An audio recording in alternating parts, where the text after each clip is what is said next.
Hello বন্ধুরা, কেমন আছো তোমরা সবাই? আশা করছি তোমরা সবাই খুব ভালো আছো। প্রত্যেক দিনের মতো আজকেও নিয়ে চলে এসেছি বেশ কিছু কিচেন টিপস। আর যেই টিপস গুলো জানা থাকলে আমাদের সংসারের কাজগুলো হয়ে যাবে অনেকটাই সোজা, বেঁচে যাবে সময়, পরিশ্রম, মাসিক বেশ কিছুটা খরচও। আজকে সেই রকমই বেশ কিছু জানা অজানা টিপস তোমাদের সাথে শেয়ার করব, যেগুলো দেখলে আমাদের প্রত্যেক দিন কোনো না কোনো ঠিক উপকারে আসবে। চলো তাহলে ভিডিওটা শুরু করা যাক। বন্ধুরা, এখানে আমি নিয়ে নিয়েছি আপেল। আর আপেলের কিন্তু অনেকেই আছে খোসা সমেত খেয়ে নেয়, কিন্তু দেখো বন্ধুরা, এখনকার বাজার চলতি সমস্ত জিনিসই কিন্তু কিছু না কিছু খারাপ থাকে। এরকমই আমরা প্রথম থেকেই জেনে এসেছি যে আপেলের খোসা সমেত খেলে আপেলের বেশি উপকার। কিন্তু দেখো বন্ধুরা, আপেলের খোসার উপর না একটা মোমের মতো স্কিন টাইপের থাকে, যেটা কিনা খুবই আমাদের শরীরে ক্ষতি করে। তাই আপেল খাওয়ার আগে অবশ্যই সাবধান হয়ে যাও। আর অবশ্যই যদি স্কিন সমেত খেতে হয়, এই জিনিসটা কিন্তু খেয়াল রাখবে। দেখো, এখানে আমি ছুরির সাহায্যে এরকম ভাবে গায়ের ওপরটা হালকা এরকম চেঁচে নিলাম, তাতে কিন্তু একটা মোমের মতো এরকম একটা পদার্থ উঠে আসলো। আর এইভাবে যদি না চেঁচে খাও, সেক্ষেত্রে কিন্তু মোমের মতো এই জিনিসটা শরীরের ভেতর গিয়ে আরো শরীরের ক্ষতি করবে। এরকম ভাবে চেঁচে নিয়ে সমস্ত আপেলটাকে পরিষ্কার করে নেবে, যদি খোসা সমেত খেতেই হয়। তারপর কি করবে, উষ্ণ গরম জলে বেশ কিছুটা সময় ভাবে ভিজিয়ে রাখবে। তাতে কি হবে, আপেলের মধ্যে যদি কোনো কিছু মিশানো থাকে, সেটা কিন্তু একেবারে গরম জলের মধ্যে ভেজানোর কারণে নষ্ট হয়ে যাবে। সাথে দিয়ে দেবে একটুখানি লবণ। এইভাবে লবণ জলে বেশ কিছুটা সময় ভিজিয়ে রেখে যদি খোসা সমেত খাও, সেক্ষেত্রে কোনো রকম ক্ষতি হবে না। আশা করছি টিপসটা কাজে দেবে। দেখে নাও পরের টিপস। বন্ধুরা, অনেক সময় হয় রুটি বাসি থেকে যায়, আর বাসি রুটি কিন্তু আমরা সকালে বিশেষ করে চা দিয়েই খেয়ে নিই। কিন্তু দেখো বন্ধুরা, এই রুটিগুলো যদি আমরা নেটের মধ্যে রেখে একটু সেকে গরম করে নিই, সেক্ষেত্রে দেখবে আরো বেশি পুড়ে যায়, সাথে গ্যাস খরচাটাও হয়। এমনিতেই এই রুটিগুলো একটু কড়া করেই তৈরি করা, তারপরেও যদি আবার গরম করি, সেক্ষেত্রে পোড়া পোড়া ভাবটা কিন্তু আরো বেশি লাগবে। তাই যদি রুটি আমাদের গরম করতেই হয় গ্যাস জ্বালানো ছাড়া, বা আলাদা করে কোনো রকম আর রুটি গরমের জন্য গ্যাস খরচা ছাড়াই, এভাবে কিন্তু রুটি আমরা গরম করে নিতে পারি। যে এই রান্নাটা হচ্ছে, যেরকম ধরো চা যদি হয় বা দুধ যদি গরম করতে বসাই, সেই পাত্রের ওপর এইরকম ভাবে নেটের এই স্ট্যান্ডটা রেখে দেবো। তার উপর যদি আমরা রুটিটাকে এরকম ভাবে গরম করে নিই, তাহলে দেখবে বন্ধুরা, একদিকে তো নিচের চা বা দুধ যেটা আমরা বসিয়েছি সেটা হবে, আর তার স্টিমে বা তার যে ভাপ, সেই ভাপে কিন্তু ওপরেও রুটির দুপাশ যদি ঘুরিয়ে দেওয়া হয়, সেক্ষেত্রে রুটিটাও খুব সুন্দর মতো নরমও হয়ে যাবে, আর সাথে গরমও হবে।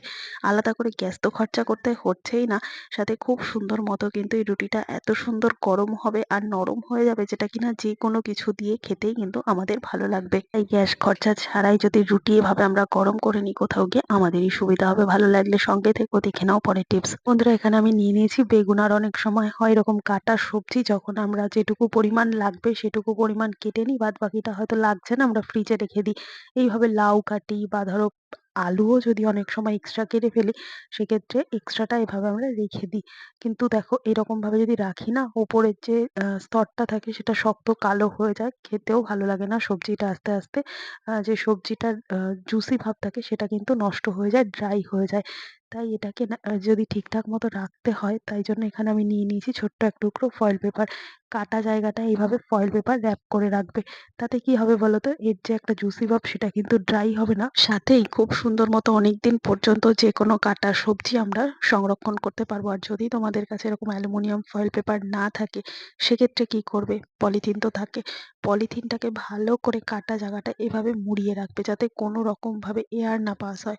মোট কথা হলো, এই কাটা জায়গাটা ভালো করে র‍্যাপ করে যা দিয়েই রাখো না কেন, এভাবে যদি র‍্যাপ করে রাখা হয়, সেক্ষেত্রে সবজি অনেকদিন পর্যন্ত ভালো থাকবে, সাথে সবজি নষ্ট হবে না, ড্রাই হয়ে যাবে না, আর ওপরটা কালো হয়ে যাবে না, শক্ত হবে না। তো এইভাবে কাটা সবজি কিন্তু তোমরা সংরক্ষণ করতেই পারো। টিপসটা ভালো লাগলে অবশ্যই একটা লাইক করে পাশে থাকবে। দেখে নাও পরের টিপস। বন্ধুরা, এখানে আমি নিয়ে নিয়েছি ছোলা। যে কোনো ধরনের ডাল বা এই ধরনের ছোলা যদি আমরা অনেক দিন পর্যন্ত সংরক্ষণ করতে চাই, সেক্ষেত্রে এয়ারটাইট কন্টেনারের মধ্যে রেখে দিই।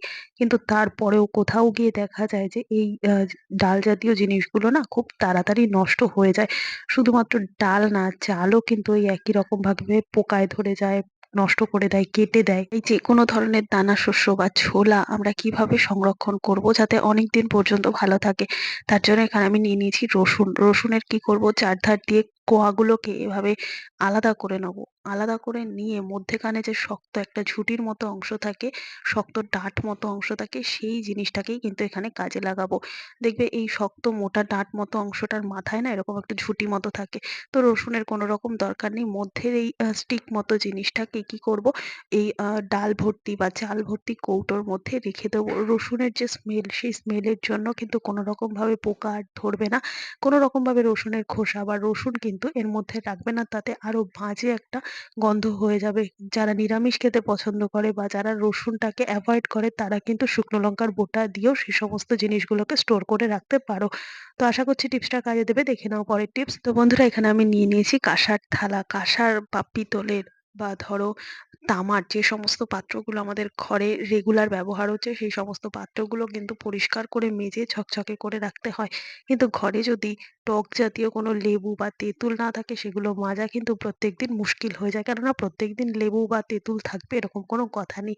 তাই জন্য সেই সমস্ত জিনিসগুলোকে পরিষ্কার করার জন্য কিন্তু আমরা টক দই দিয়েও ব্যবহার করতে পারি। তো যদি দেখো যে ঘরে কোনো রকম টক জাতীয় কিছু নেই, টক দই রয়েছে, এক্সপায়ারি ডেট হয়ে গেছে কিংবা খাবারও টক দই থাকতে পারে, সেখান থেকে হাফ চামচ পরিমাণ টক দই আর একটুখানি সোডা নিয়ে নাও। একসাথে দুটোকে মিশিয়ে ভালো করে এভাবে হাত দিয়ে একটুখানি চারধারে লাগিয়ে রেখে দাও টক দইটাকে। সোডা কিন্তু এখানে খুব সুন্দর ক্লিনিং এর কাজ করবে। আর যে সোডার মধ্যে দানা দানা ভাবগুলো রয়েছে সেগুলো খুব সুন্দর মতো স্ক্রাবিং এর কাজ করবে। আর টক দইটা খুব সুন্দর ক্লিনিং এর কাজ করবে। এখানে যে কালো কালো দাগগুলো ছিল, এখানে মাখিয়ে বেশ খানিকটা সময় রেখে দিতে হবে। তারপর কোনো রকম কিছু স্টিল উল, স্কচ ব্রাইট, কোনো রকম ডিশ ওয়াশার কিচ্ছু দরকার নেই বন্ধুরা। হাত দিয়ে এভাবে একটু রাব করে নেবে। তারপর প্লেন জলে ধুয়ে তোমাদেরকে দেখাচ্ছি যে এই পাত্রটা কোনো রকম কিচ্ছু ছাড়াই সুন্দর মতো কিন্তু আমরা পরিষ্কার করে মেজে ফেলতে পারলাম।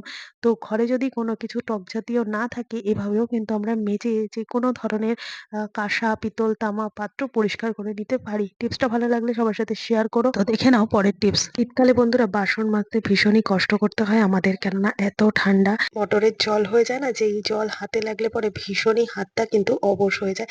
তাই শীতকালে বাসন মাজা যদি আমাদের করতেই হয় তাও আবার হাত না লাগিয়ে, তাহলে কেমন হয় বলো তো বন্ধুরা? তার জন্য এখানে নিয়ে নিয়েছি পলিথিন। আর পলিথিন প্যাকেটটাকে প্রথমে এরকম ভাবে হাতের মধ্যে পরে নেবো। আর হাতের মধ্যে পরে নেওয়ার পর এই পলিথিনটা যাতে হাত থেকে খুলে না যায় তাই জন্য কি করব, আমাদের হাতে যে ছুরি থাকে সেই ছুরির মধ্যে এই ব্যাঙ্গেল মানে ব্যাঙ্গেলের মধ্যে এই প্যাকেটটাকে এইভাবে আটকে নেবো, লক করে নেবো যাতে কোনো রকম ভাবে না খুলে যায়। তারপর দেখো এইভাবে যদি আমরা বাসন মেজে নিই তাহলে হাত কিন্তু একেবারেই জল লাগানো ছাড়াই সুন্দর মতো বাসন মেজে নিতে পারবো, সাথে বাসনগুলো ধুয়েও নিতে পারবো।